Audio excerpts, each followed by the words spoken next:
মৎস্যজীবীদের জন্য নতুন প্রকল্প আগামী 15ই এপ্রিল থেকে 14ই জুন পর্যন্ত পূর্ব মেদিনীপুর, উত্তর 24 পরগনা ও দক্ষিণ 24 পরগনার যে সকল সামুদ্রিক মৎস্যজীবীরা নিষেধাজ্ঞার কারণে সমুদ্রে মাছ ধরতে যেতে পারবেন না, তাদের জীবন ধারণের জন্য এই 2 মাসে মাথা পিছু 5,000 টাকা অর্থাৎ মোট 10,000 টাকা দেবে রাজ্য সরকার। সমুদ্র সাথীর তালিকা ভুলে ভরা, মৎস্যজীবী না হয়েও তালিকায় নাম, প্রকৃত মৎস্যজীবীদের নেই নাম, ক্ষোভে ফুঁসছে মৎস্যজীবীরা। 15 এপ্রিল থেকে 14 জুন পর্যন্ত 61 দিন সামুদ্রিক মাছ ধরার উপর নিষেধাজ্ঞা থাকে। ফলে এই 2 মাস খুবই আর্থিক সংকটে পড়েন সামুদ্রিক মৎস্যজীবীরা। সেই ভাবনা থেকেই রাজ্য বাজেটে এপ্রিল ও মে মাসের জন্য সামুদ্রিক মৎস্যজীবীদের ভাতা ঘোষণা করা হয়। প্রতি মাসে 5,000 করে, 2 মাসে 10,000 টাকা। রাজ্য সরকারের পক্ষ থেকে এই প্রকল্পের নামকরণ করা হয় সমুদ্র সাথী। রাজ্যের দক্ষিণ 24 পরগনার, উত্তর 24 পরগনা ও পূর্ব মেদিনীপুরের প্রায় 3 লক্ষাধিক মৎস্যজীবী প্রকল্পের আওতায় আনা হবে বলে ঘোষণা করে সরকার। দুয়ারে সরকার শিবিরে নাম নথিভুক্ত করা হয়। সম্প্রতি ওই তালিকা প্রকাশ হয়েছে। তালিকা ভুলে ভরা অভিযোগ বিভিন্ন মৎস্যজীবী সংগঠনের। এমনকি প্রকৃত সামুদ্রিক মৎস্যজীবীরা বঞ্চিত বলে অভিযোগ তাদের। তালিকা সম্পূর্ণ না হওয়ায় এপ্রিল ও মে মাসে কোনো ভাতা দেওয়া যাবে না বলে সরকারের পক্ষ থেকে বিভিন্ন মৎস্যজীবী সংগঠনকে ইতিমধ্যেই জানানো হয়েছে।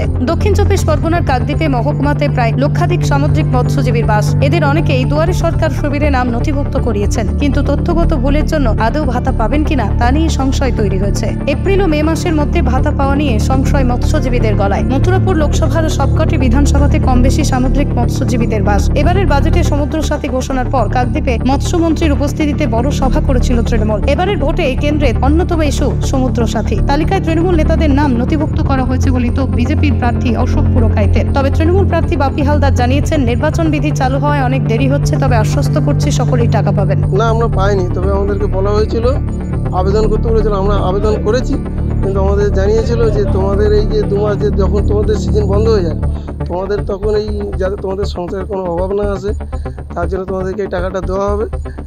আর আমরা সেই জন্য আবেদন করেছিলাম, কিন্তু যেহেতু ইলেকশনের কারণে এইটা টাকাটা বন্ধ করে দিয়েছে। ওটা দেবে শুনছি জুন মাসে, তখন অলরেডি আমাদের সিজন চালু হয়ে যাবে। তখন আমরা টাকাটা নিয়ে কী করবো? আমাদের এই সময় দিলে টাকাটা আমাদের একটা কাজে লাগবে। এটা আমাদের তো এখন আমরা এই কাজ ছাড়া আমরা আর কোনো কাজ শিখি না, ঠিক আছে? এখন আমাদের সংসার চালাতে গেলে ধার দেনা করতে হবে। তো দিদি যদি এখন যদি টাকাটা দিত আমাদের উপকার হতো। না, এখনও সেরকম ম্যাম পাইনি টাকা, কিন্তু আশা করি টাকা তো সরকার দেবে বলেছিল 1-2 মাসের মধ্যে। তো এখনও সেরকম জানা যাচ্ছে না, কিন্তু কবে টাকাটা পাই সেই আশায় আছি।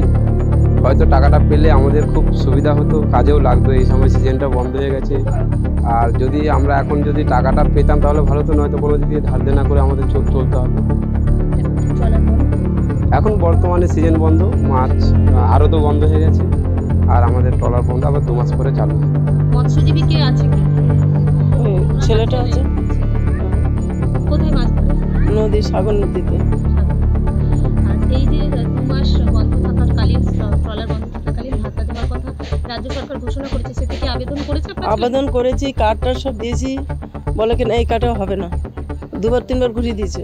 যেখানে করেছি সেখানে বলছে দেখুন এই কার্ডটা এত কষ্ট করতেছে নদীতে, আর এতে আবেদন করলাম এই কার্ডটা হবে না। যাদের করছে না তাদের হচ্ছে, আর যারা 12 মাস পড়ে আছে তাদের হবে না। কি বলছে? বলে আমরা না হলে আমরা কি করবো? আমাদের এরকম বলতে বলতেছে।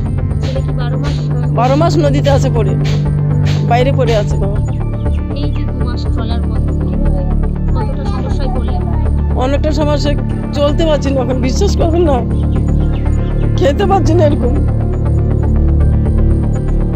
মানে এরকম কি আছে যারা সমুদ্রে না গিয়েও ভাতা পাচ্ছে? হ্যাঁ পাচ্ছে, অনেক যারা পাচ্ছে নদী খাটেনি তারা 12 মাস খাচ্ছে, এই কাঠটা করেছে।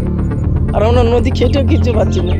আমরা মেয়ে ছেলে মানুষেরা পাচ্ছি না, ঠিক আছে, ছেলেরা তো পাবে, ছেলেদেরকে দেওয়া দিচ্ছে। আচ্ছা, পয়সার জন্য ছেলেরা আসতে পারছে না।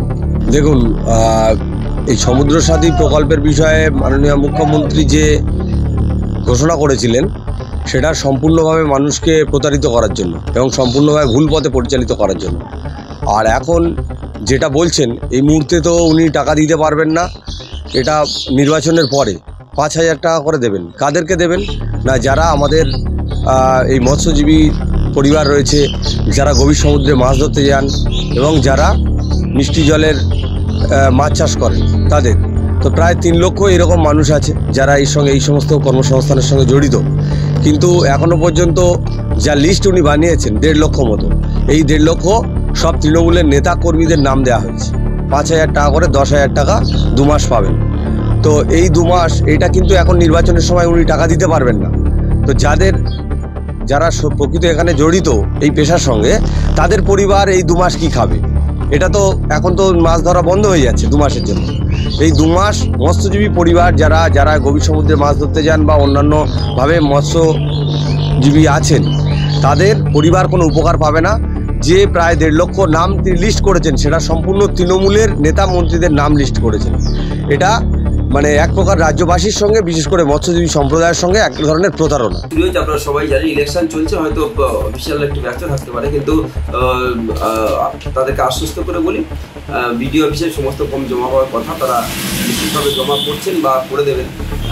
দ্বিতীয় আপনারা বললেন যে সমস্ত হয়নি, কিন্তু আমাদের কাছে যা খবর আছে যে প্রায় সমস্ত মানুষ জমা দিয়েছে। কিছু ডিসক্রিপেন্সি আছে, সেটা নিশ্চিতভাবে প্রশাসন দেখে নিচ্ছে। এই বিষয়ে এখন ইলেকশন চলছে, এই বিষয়ে তো আমরা কিছু বলতে পারি না, কিন্তু এটা ঠিক যে মাননীয় মুখ্যমন্ত্রী মমতা বন্দ্যোপাধ্যায় যখন যেটা বলেন সেটা করেন। এবং আমি সকলকে আশ্বস্ত করে বলি, যখন মাননীয় মুখ্যমন্ত্রী কথা দিয়েছে সমুদ্রসাথী প্রকল্পে 5,10,000 টাকা তারা পাবেন, নিশ্চিত পাবেন।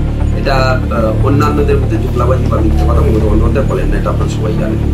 যেগুলো অসুবিধা রয়েছে তাদের কি হবে? যাদের সামান্য প্রবলেম যেগুলো আছে, আধিকারিকরা আছে, তাদের নিশ্চিতভাবে যা সলিউশন হওয়া দরকার ইতিমধ্যে সেই নির্দেশটা পৌঁছেছে, তারা নিশ্চিতভাবে বলে দেবে। মাসে 5,000 টাকা করে 10,000 টাকা দেওয়ার কথা সরকার ঘোষণা করেছে, কিন্তু সরকারের যা সিস্টেমেটিক ভুল বলতে যে জিনিসটা বায়োমেট্রিক কার্ড ছিল মৎস্যজীবীদের, সেটা লাগু করছে না, সেটার দ্বারা হবে না। প্লাস পরে আবার পিভিসি আধার কার্ড করলো, সেটাও হচ্ছে না।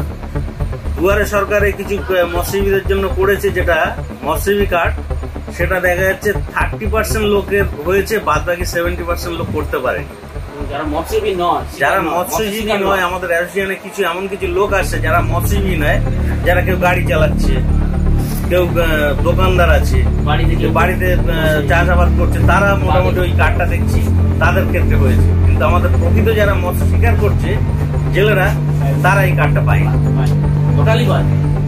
আচ্ছা, তো এখন এরা কি করবে, দ্বিতীয় কোনো পরিকল্পনা করছে কিনা সরকার জানি না। তবে আমার উচিত এই মৎস্যজীবী ইউনিয়নগুলো আছে, তাদের মাধ্যমে এগুলো প্রদান করা উচিত। প্রকৃত সঠিক লোকগুলোই পেতে পারে টাকা। আপনার নাম এবং Rabin Das, riding fisherman owners welfare association. দক্ষিণ 24 পরগনা থেকে বাবলু প্রামাণিকের রিপোর্ট, বিশ্ব টাইমস। ফিরবে মুখ, জাগবে মানুষ। এই সুবিধা পৌঁছে দিতে আমাদের প্রতিনিধিরা আসবেন আপনাদের কাছে। মৎস্যজীবী ভাইদের প্রতি আবেদন, আপনারা আপনাদের গ্রাম অথবা ব্লক বা অঞ্চল সভাপতির থেকে প্যাম্পলেট গ্রহণ করুন এবং নিজেদের নাম এই প্রকল্পে নথিভুক্ত করুন।